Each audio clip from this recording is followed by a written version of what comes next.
I became a physician because, well, I always liked science when I was in school, and as I got a little older and I did like science and I thought research would be interesting and fun, but then I found I liked working with people and working more directly with people, so that's how I sort of ended up deciding I'll go to medical school and incorporate science with directly working with people.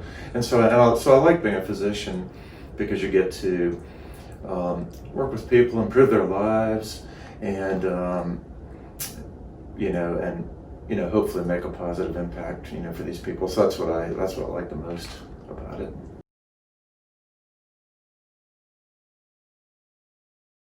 As I kind of studied science and different things, I was always interested in neuroscience, and so at one point going through, I thought, well, I'll do either neurology or psychiatry or neurosurgery, and then going through medical school and rotating through each of those specialties, then that's when you get to see the sort of day-to-day routine and what type of problems you encounter, and so come through that. I always, from the beginning of my training, I liked neuroscience. I thought that the brain and neuroscience was fascinating, but neurosurgery just sort of fit my personality better than the other two, so that's how I sort of ended up getting into neurosurgery.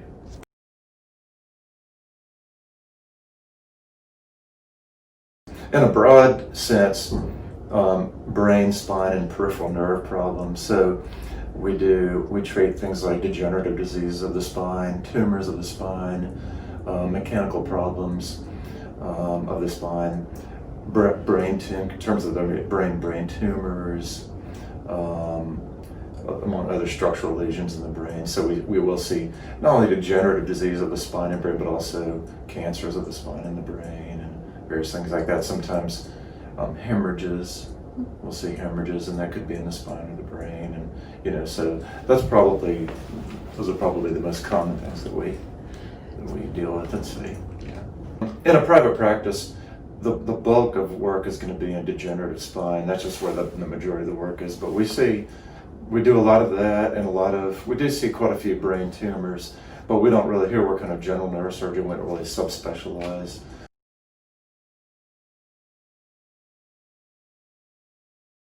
Well, we do see a lot of, people with neck and back pain and headaches. We do get referrals for those type of things. Across the board, the majority of neck pain, back pain, and headaches don't really need surgical intervention. But we do end up seeing a lot of that because they'll get imaging and they want us to take a look. So part of the process is us screening it. Even if it's not surgical, we can facilitate the non-surgical treatments, and that's what we try to do, is take the conservative route.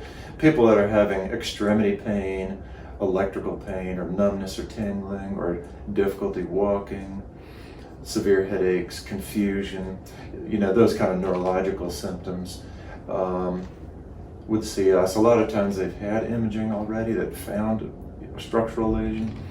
Sometimes they haven't, and then we can get that imaging if we need to. But if we always say, err with caution. If they're in doubt, we're happy to see them. A lot of things are not surgical, but that's okay. We facilitate referral out for the conservative treatments. And if it is surgical, it doesn't automatically mean they will have to have surgery or need surgery imminently. But there's usually a treatment you can try before that, and only if symptoms are severe enough would it progress to something surgical. So most of the things we see don't end up needing surgery, but we're always happy to screen those things and determine what the right pathway for somebody's going to be.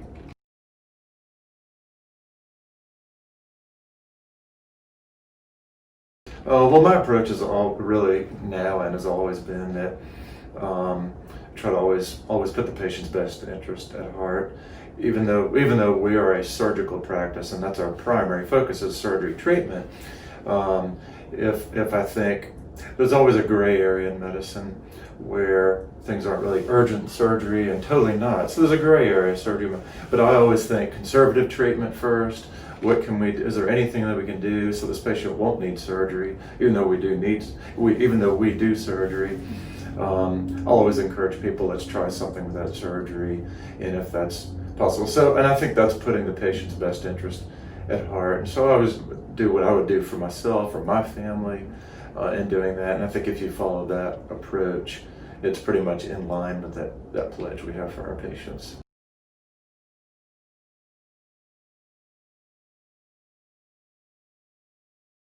Well, I mean, we've of course followed all the necessary guidelines during this period of time. It's impacted our practice. So for a period of time, having to postpone elective surgeries, and then, like I said earlier, there's always a gray area between emergency and totally elective. Then there's a gray area where someone might have a tremendous amount of pain, but they don't really have a neurologic deficit. So it's not really urgent or emergent.